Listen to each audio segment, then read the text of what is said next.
भगवान विष्णु और भोला भक्त की कहानी। एक गांव में भोला नाम का एक गरीब ब्राह्मण रहता था। उसे शास्त्रों का बहुत ज्ञान था।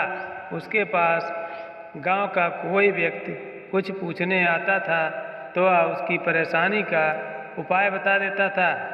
एक दिन उसकी पत्नी सुधा ने कहा, सुनो जी, आप जो सबको उपाय बताते रहते हो, यह सब लोगों को मूर्ख बनाते हो, या इस सब में कोई सच्चाई भी है? भोला ने कहा, तुम मेरी धर्मपत्नी होकर मेरी शिक्षा पर प्रश्न चिन्ह लगा रही हो। मेरी बात कभी झूठी नहीं होती। सुधा बोली, तो फिर अपने लिए कोई उपाय क्यों नहीं करते? तुम्हें दिखाई नहीं दे रहा है हम कितने गरीब हैं? भोला कहता है, हमारी अमीरी गरीबी की माया तो मेरे श्री हरि जाने, लेकिन एक बात है, उन्होंने आज तक हमें भूखा सोने नहीं दिया। सुधा ने कहा, एक दिन ऐसा भी आएगा कि गांव में आपको कोई नहीं पूछेगा, तब भूखा ही सोना पड़ेगा। इसी तरह भोला भगवान विष्णु की भक्ति में लीन रहकर गुजर बसर कर रहा था। तभी एक दिन उसके पास एक सेठ आए। उन्होंने कहा, भोला, मेरे पास बहुत पैसा है, लेकिन सुख भोगने के लिए संतान नहीं है। मेरा क्या कसूर है जो मुझे संतान का सुख प्राप्त नहीं हो रहा है? भोला ने कहा, सेठ जी, आपके पिछले जन्म के कर्मों के कारण आपके घर में संतान नहीं है।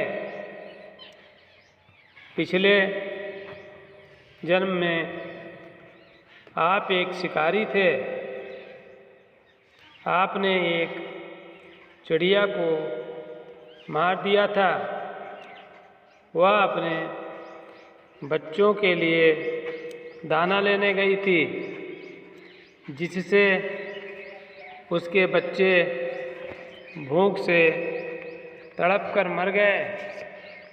इसी कारण इस जन्म में आपको संतान का सुख नहीं मिल पाया। सेठ जी ने कहा, भोला जी, कोई तो उपाय होगा। भोला ने कहा, सेठ जी, जब आपके पाप कर्म समाप्त हो जाएंगे तो आपको यह सुख मिल सकता है। इसके लिए इंतजार करना होगा। सेठ जी ने कहा, मैं आपका घर धन से भर दूंगा, किंतु मेरे घर में संतान होने का उपाय बता दीजिए। यह सुनकर भोला को गुस्सा आ गया। उसने कहा, तुम मुझे धन से खरीदना चाहते हो? चले जाओ यहाँ से। उसके जाने के बाद सुधा ने कहा, जब वह सेठ धन देने को तैयार था तो तुम्हें क्या हो गया था? उसे उल्टा सीधा कुछ भी उपाय बता देते। भोला ने कहा, मैं श्री हरि विष्णु का भक्त हूँ। झूठ बोलकर पाप की कमाई नहीं कर सकता। यदि तुम मेरे साथ रहना है तो रहो, नहीं तो चली जाओ। यह सुनकर सुधा को बहुत गुस्सा आया, लेकिन वह कुछ नहीं बोली और चुपचाप अपने घर के कामों में लग गई। जिस दिन से वे सेठ जी गए, उस दिन से गांव वालों ने भोला के पास आना बंद कर दिया, क्योंकि सेठ जी ने पूरे गांव में जाकर कहा कि वह तो लोगों को मूर्ख बनाकर पैसा ठगता है। ऐसी बातों को सुनकर गांव वाले भोला का विरोध करने लगे। कुछ समय के बाद भोला और सुधा की भूखे मरने की नौबत आ गई। तब सुधा ने कहा, मैंने तुम्हें कितना समझाया, लेकिन तुम तो अपने विष्णु भगवान के चक्कर में पड़े हो। अब जब हम जिंदा ही नहीं रहेंगे तो भगवान जी की पूजा कैसे करेंगे। कुछ और दिन बीत गए।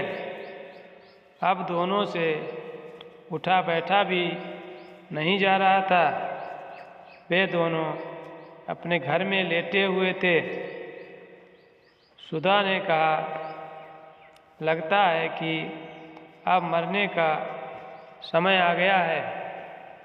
भोला ने कहा, मुझे तो लगता है भगवान से मिलने का समय आ गया है।